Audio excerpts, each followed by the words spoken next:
Hello friends, आप सभी कैसे हो। जॉब पीजीटी केमिस्ट्री आपके लिए लेकर आया है UP PGT chemistry paper 2021 detail explanation. बेटा इसमें मैं आपको सॉल्यूशन भी प्रोवाइड करूँगी और इसमें डिटेल एक्सप्लेन भी करूँगी आपको, जिससे कि क्या इसमें से बहुत ज़्यादा क्वेश्चन इसी बेसिस पर आते हैं। ठीक है, तो आप इस चैनल को अभी अगर सब्सक्राइब नहीं किए हैं तो इसको सब्सक्राइब कर लीजिए, क्योंकि इस चैनल में आपको 5 से 6 साल का पेपर का डिटेल एक्सप्लेनेशन होगा सॉल्यूशन के साथ। बेटा तो इसको जल्दी से जल्दी लाइक कर लो, सब्सक्राइब कर लो और शेयर कर लो, अपने फ्रेंड सर्कल में दे दो। बेटा जितना ज़्यादा सिलेक्शन होगा मुझे उतनी अच्छा लगेगा कि मैंने जो पढ़ा है वो आ गया। ठीक है, चलिए अब मैं अपना शुरू करती हूँ। ठीक है, तो इसमें पहला क्वेश्चन क्या था कि if the half life for first order reaction A product is 200 second. ठीक है, the value of rate constant will be, तो रेट कांस्टेंट का वैल्यू क्या होगा। रिएक्शन किसका दिया, फर्स्ट ऑर्डर का। तो आपने फॉर्मूला पढ़ा होगा फर्स्ट ऑर्डर के लिए कि K is equal to 0.693 upon t half. ठीक है, हमने ये पढ़ा था। इसमें टी हाफ क्या है, 200 सेकंड दिया है। बेटा ये एकदम फॉर्मूला बेसिस क्वेश्चन था। इसमें 0.693 अपॉन 200 कर देना था। आपको सीधे सीधे क्या करना था कि 2 से इसको डिवाइड कर देना था। 2 3 ज़ा 6, 2 4 ज़ैट 2 6 12 हो जाता। 0 2 आगे तो अब 0 2 पीछे तो 2 0 लगा के पॉइंट लगा दो, यानी कि आपका आंसर हो जाएगा 0.00346 सेकेंड। तो हम इसे ऐसे तो ऑप्शन में आएगा नहीं, तो ऑप्शन में कैसे आंसर दिया होगा मैं इसे आपको क्लीन करके बता देती हूँ। ठीक है, आप बेटा इसको ज़्यादा से ज़्यादा सब्सक्राइब और लाइक कर लीजिए। ठीक है, तो 3 पॉइंट आप 20 यहाँ से ले लिए और 1 यहाँ से, यानी कि 0.46, यानी कि हमने 3 लिया तो पावर में क्या चला जाएगा, -3 पर सेकेंड। ठीक है, ये हमारा आंसर दिया हुआ होगा ऑप्शन में। मैं यहाँ ऑप्शन नहीं लिखी हूँ बेटा, इसको मैं डायरेक्ट आपको आंसर बता रही हूँ, आंसर को एक्सप्लेन कर रही हूँ। ओके, चलिए अब क्वेश्चन दूसरा देख लेते हैं कि सेकंड क्वेश्चन क्या बोल रहा है। ठीक है, तो bond enthalpy is evaluated by using following. इसमें बॉन्ड एंथैल्पी किससे एवेलुएट करते हैं, क्या यूज़ करके। तो इसमें आपको गिब्स डुहेम इक्वेशन दिया होगा, हेस लॉ दिया होगा, ऐसे दिया था। तो हम बॉन्ड एंथैल्पी किससे एवेलुएट करते हैं, हेस लॉ से। अपने हेस लॉ क्या होता है कि जो total enthalpy change for a chemical reaction is the same regardless of the path by which the reaction occurs। total enthalpy change जो है केमिकल रिएक्शन का, तो ये हमारा बॉन्ड इंथैल्पी इवेल्यूएट होता है हेस लॉ के यूज से। ठीक है, अब हमारा नेक्स्ट क्वेश्चन है कि among the chloride of alkaline earth given below the lowest melting point as per फजान्स rule will be shown by। आप फजान्स रूल आप पढ़ना बेटा, इससे क्वेश्चन आता ही आता है, आपको फजान्स रूल आना ही चाहिए। इसमें क्वेश्चन चेंज करके भी दे देता है, थोड़ा ही बहुत इधर उधर घुमाता है। बेटा आप इसको एकदम अच्छे से इसके रूल को लर्न कर लीजिए। ठीक है, तो साइज़ के अकॉर्डिंग हम जब देखते हैं साइज ऑफ आयंस में फजान्स रूल क्या बोलता है कि जो smaller the size of cation, cation का जब साइज स्मॉलर होगा और larger the size of an anion, तो उस समय क्या होगा, greater is the covalent character of ionic bond. Ionic bond का कोवेलेंट कैरेक्टर क्या होगा, ज़्यादा होगा। ठीक है, तो अब हम इसमें क्या देखते हैं कि हमारा जो इसमें क्वेश्चन दिया है इसमें एनायन सेम है सब में। ठीक है, हमारे एनायन सब में सेम है। ओके, सब में एनायन हमारे सेम हो गए। तो अब हमें क्या देखना है, किससे डिसाइड करना है, हमारे कटैन से। ठीक है, कटैन के साइज से हम डिसाइड करेंगे। तो हमारा क्या बोल रहा है फजान्स रूल कि smaller the size of cation, cation का जो साइज स्मॉलर जब होगा तो वो कोवेलेंट कैरेक्टर ज़्यादा शो करेगा। ठीक है, तो इसमें जो होता है कि इसके हम कटैन के डिफरेंस के बेसिस पर हम क्या बोल कर देते हैं, निकाल लेते हैं। ठीक है, तो इसमें आप देखोगे जब ऊपर से नीचे जाते हो ग्रुप में, तो आप देखोगे कि covalent character decrease down the group. आप ग्रुप में जाओगे तो कोवेलेंट कैरेक्टर डिक्रीज होता है। क्यों, क्योंकि जो साइज है मैग्नीशियम का, साइज क्या होता है, साइज अभी मैं बोली ना कि जिसका साइज क्या होगा, कैटायन का छोटा होगा, तो छोटा सबसे ज़्यादा मैग्नीशियम का होता है। हम नीचे जाते हैं तो हमारा साइज क्या होता है, बढ़ते जाता है। तो जैसे जैसे आप नीचे जाओगे वैसे वैसे क्या होगा, साइज बढ़ेगा, तो कोवेलेंट कैरेक्टर क्या होगा, घटेगा। कोवेलेंट कैरेक्टर घटेगा तो आयोनिक कैरेक्टर क्या होगा, बढ़ेगा। तो आयोनिक, अब इसमें मेल्टिंग पॉइंट पूछ रहा है, तो मेल्टिंग पॉइंट सबसे ज़्यादा होगा इसका, लेकिन हमसे क्वेश्चन में क्या पूछा है, लोएस्ट मेल्टिंग पॉइंट, तो लोएस्ट किसका हो जाएगा, MgCl2 का है, तो हमारा आंसर हो जाएगा MgCl2। ये बेटा आपको फजांस रूल पता होना चाहिए, नहीं पता है बेटा तो अभी के अभी इसको अच्छे से पढ़ लो, ठीक है। इससे क्वेश्चन आते ही आते हैं। अब हमारा अगला क्वेश्चन है, the ground state electronic configuration of the central metal atom in some octahedral complexes are given below। कुछ दिए हुए हैं आपको, given below में ऑप्शन में है, in which case the electronic transition is forbidden as per the spin selection rule।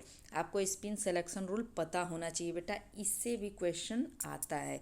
ये सब ऐसे क्वेश्चन है जिससे कि क्वेश्चन बनते ही बनते हैं। ऑप्शन मैं यहाँ पे नहीं लिखी हूँ, लेकिन ऑप्शन मैं आपको बता देती हूँ कि ऑप्शन क्या था। पहला ऑप्शन था ए में कि T2G5EG1 पहला था। बी में क्या था फिर, T2G3EG0। डी में क्या था, T2G5EG2, ठीक है। और डी में क्या ऑप्शन था आपके, T2G5EG3, ठीक है। तो अब इसमें हमें देखना है सिलेक्शन रूल के, स्पिन सिलेक्शन रूल के अकॉर्डिंग कि कौन सा फॉरबिडन होगा। स्पिन सिलेक्शन रूल में क्या था कि जब ग्राउंड स्टेट से जब एक्साइटेड स्टेट में इलेक्ट्रॉन जाता है तो अपना क्या करे, जो उसका डायरेक्शन वो चेंज कर ले, यानी स्पिन को चेंज कर ले, तो वही फॉरबिडन होगा जो चेंज करेगा जब ग्राउंड स्टेट से एक्साइटेड स्टेट में जा रहा है। आप समझ रहे हो, ठीक है।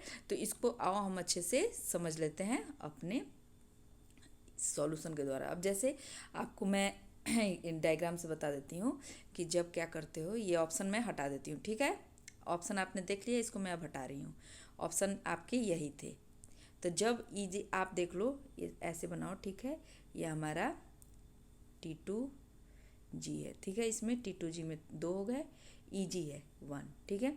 तो अगर मान लो इसमें क्वेश्चन कह रहा था कि T2G3 हो और EG0 हो, T2G3 यानी कि एक इसमें एक इसमें एक इसमें, अगर ये एक्साइटेड हो कि यहाँ जाता भी तो अपना स्पिन नहीं चेंज करेगा, ठीक है।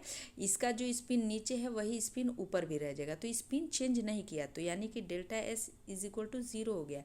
ये फॉरबिडन नहीं है, ठीक है। स्पिन इसका सेम रह गया, तो इसमें क्या हो गया कि ये फॉरबिडन नहीं। According to spin rule only those transition are allowed in which spin और इलेक्ट्रॉन रिमेन सेम, जिसके वही अलाउड होते हैं। फॉरबिडन वो होते हैं जो अपनी स्पिन को चेंज कर ले, तो हमने इसमें देखा कि चेंज नहीं हो रहा है, ठीक है। अब हमारा आता है दूसरा ऑप्शन, ए को देख लेते हैं, T2G5EG में, ठीक है। इसमें लेते हैं T2G5EG,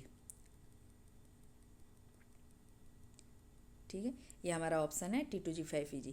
अब इसको हम देखते हैं, ये हमारा T2G हो गया, 1 2 3 T2G। अब ये हो गया हमारा EG, हो गया, ओके। अब T2G में बोल रहा है 5, यानी कि 1 2 3 4 5 नहीं होना चाहिए, 6 होना चाहिए, ठीक है। यहाँ पे गलत थोड़ा सा हो गया, 6, ठीक है। ये 6 होगा, 6, तो ओके। तो अब कह रहा है कि जब एक्साइटेड स्टेट में होगा तो इसका क्या आप देख रहे हो, स्पिन अभी नीचे की तरफ है, ठीक है। अब जब ये एक्साइटेड होके जाएगा तो स्पिन इसका क्या हो जाएगा, चेंज हो जाएगा, ये ऊपर की तरफ हो जाएगा। क्यों, क्योंकि पहला इसमें भर रहे हैं, जब दूसरा भरते हैं तब एंटी क्लॉक भरते हैं, लेकिन पहला भरते हैं तो इसमें क्या होता है, क्लॉकवाइज। तो यहाँ से जब ये एक्साइटेड होकर जाएगा, ये वाला नहीं, इसको हटा देते हैं, ठीक है। जब ये एक्साइटेड होकर के जाएगा तो ये क्या होगा, अपने स्पिन को चेंज कर लिया, स्पिन को चेंज कर लिया, यानी कि ये फॉरबिडन हो गया, ठीक है। फॉरबिडन कैसे होता है, delta S not is equal to 0, ठीक है। अब आपको ये फॉरबिडन आपको समझ में आ गया होगा कि कब अलाउड होगा, कब फॉरबिडन होगा। इसका ऑप्शन होगा T2G, ठीक है। इसका है ऑप्शन आपके पास, आंसर है T2G, ये 6 होगा, गलती से उसमें भर दिए थे मैंने 5, T2G 6, जो कि एक्साइटेड होकर फिर इसमें चला जाएगा EG1। तो EG जब 2 आएगा तो क्या होगा, ये इसके दूसरे में जाएगा, ठीक है। जब दूसरे में जाएगा तो क्या होगा कि स्पिन इसका चेंज हो जाएगा। आपको यहाँ पे अच्छे से बता देती हूँ, ठीक, फिर देख लो इसको अच्छे से।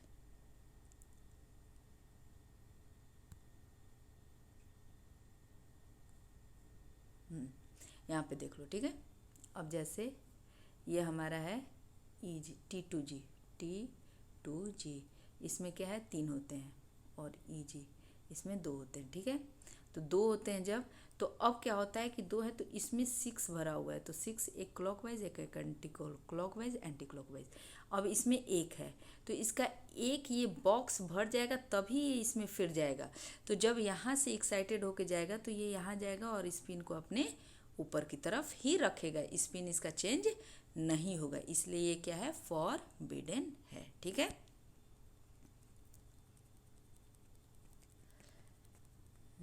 अब हम अपना, तो इसमें क्या होता है कि during the transition of electron from T2G excited into, आपको Eg में जब जाता है तो उस समय क्या कर लेता है कि जो इसका स्पिन गेट्स चेंज, इसका स्पिन क्या हो रहा है चेंज हो जा रहा है। अब हम क्वेश्चन अगला देखते हैं कि the effect of increase in temperature on rate of enzyme catalysed reaction.